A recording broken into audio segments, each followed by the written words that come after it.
নমস্কার বন্ধুরা, কেমন আছেন আপনারা? বড়দেরকে প্রণাম ও ছোটদেরকে ভালোবাসা জানিয়ে আজকের ব্লগটি শুরু করছি। আজ হলো মঙ্গলবার আর সকাল 6টা মতো বাজে। উঠেই আজকে শুরুতে গাছগাছালিগুলোতে জল দিয়ে দিনটা শুরু করলাম। প্রত্যেকদিন তো ছুটে আগে রান্না বান্নার কাজটা সারার চেষ্টা করি, কিন্তু আজকাল আবহাওয়াটা দেখছি কেমন একটা শুষ্ক শুষ্ক ভাব। যতই সকাল বিকাল গাছে জল দিই না কেন, কেমন যেন গাছগুলো নুয়ে নুয়ে যাচ্ছে। এই ঘরের মধ্যে গাছগুলো জলটা দিয়ে দিলাম, বাইরের গুলোকে না হয় শীত যখন ঘুম থেকে উঠবে তারপর ওকে বলবো একটু চানে যাওয়ার আগে গাছগুলোকে জল দিয়ে দিস। আর আমাদের এই আন্দামানের বিভিন্ন দ্বীপপুঞ্জগুলোতে না বিভিন্ন ধরনের আবহাওয়া। মধ্য আন্দামানে বিল্লিগ্রাউন্ড বলে যে জায়গাটা আছে, সেখানটাতে এখন আপাতত আমরা রয়েছি।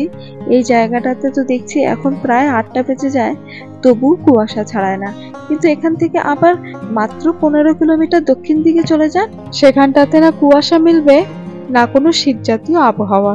যেহেতু সমুদ্রটা খুব কাছে পড়ে, আর ঠিক তেমনি আমাদের যেটি আসল বাসস্থান লিটল আন্দামান, সেটিও তো সম্পূর্ণ সমুদ্রেই ঘেরা। তো সেখানটা শীত বলুন গ্রীষ্ম বলুন সমস্তটাই ওই একই আবহাওয়া, নাতিশীতোষ্ণ।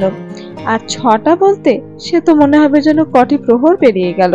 আর জিনিসপত্র যেমন সবজিপাতি, মাছ, এগুলোর দামেও না খুব ফারাক রয়েছে। এই জায়গাটাতে খুব সস্তায় সবজিপাতি পাওয়া যায় তুলনামূলকভাবে আমাদের ওই লিটল আন্দামানের থেকে।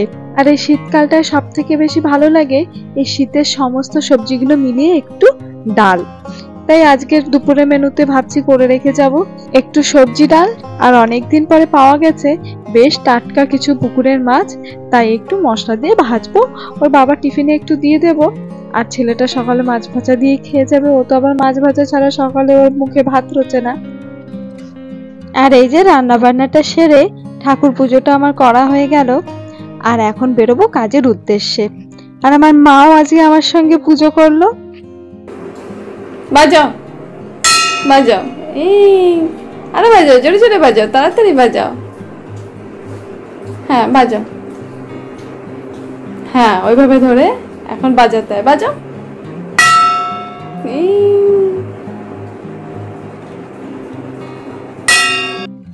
এখন ঘড়ির কাঁটায় দেখা দিচ্ছে বিকেল 4টে মতো বাজে। আর বাচ্চাদেরকে একটু ছাড়লাম বারান্দাতে খেলার জন্য। আর আজকাল মিশমিকে যখনই বারান্দাটায় ছাড়ি, ওর দাদাকে বলি একেবারে চৌকিদারের মতো পাশে দাঁড়িয়ে থাকবি। এই গাছটাকে দেখেছেন? ছোট্ট একটা গাছ, 3খানা কড়ি হয়েছে, নইলে পরে সমস্ত গাছের পাতা কুড়িগুলি ছিঁড়ে একেবারে নাড়া করে দেয়। ওরকম ভাবে তোমার হাতটা ধরেছে? কেন ধরেছে তোমার হাতটা ওরকম ভাবে? তুমি যাতে পড়ে না যাও সেই জন্যই তো ধরেছে। বাবা গাড়ি চালাচ্ছ না সাইকেল চালাচ্ছ? সব পারো না? দাদা বাজিয়েছে, দাদারই তো সাইকেল ওটা মা। হ্যাঁ বাবা, বুনু সাইকেল চালাচ্ছে আর দাদা পেছনে বসে রয়েছে। হ্যাঁ ওখান থেকে ফু দিচ্ছ তুমি এই পিঁপড়েটাকে, তুমি ওখান থেকে ফু দিয়ে পিঁপড়েটাকে কি তুমি পিঁপড়ে ভাগাতে পারবে ওখান থেকে ফু দিয়ে? পিঁপড়েটাকে ওড়াচ্ছ ওইখান থেকে।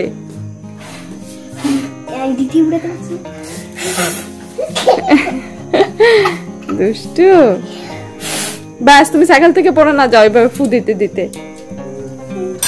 চলো নামো, ঘরে যাবো। চলো চলো ঘরে যাই।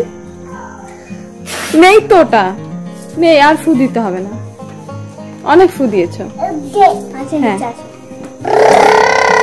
আরে বাবা, হ্যাঁ মা অনেক চালিয়েছো তো সাইকেল, অনেকক্ষণ থেকে চালাচ্ছ, আমি আসার আগে অনেকক্ষণ থেকে চালাচ্ছ। চলো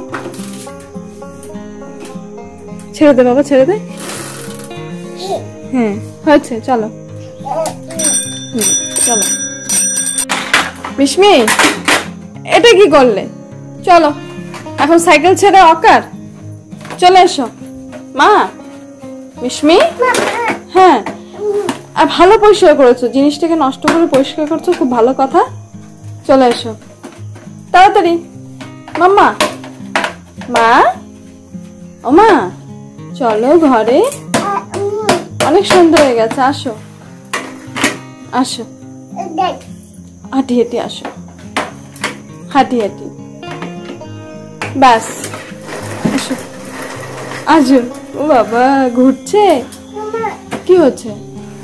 ঘরে চলো ওটাকে নিয়ে, ওটা হেঁটে হেঁটে ঘরে যাবো, আসো। তাহলে বন্ধুরা আজকে ব্লগটি এ পর্যন্তই থাক। ব্লগটি কেমন লেগেছে কমেন্টে অবশ্যই জানাবেন।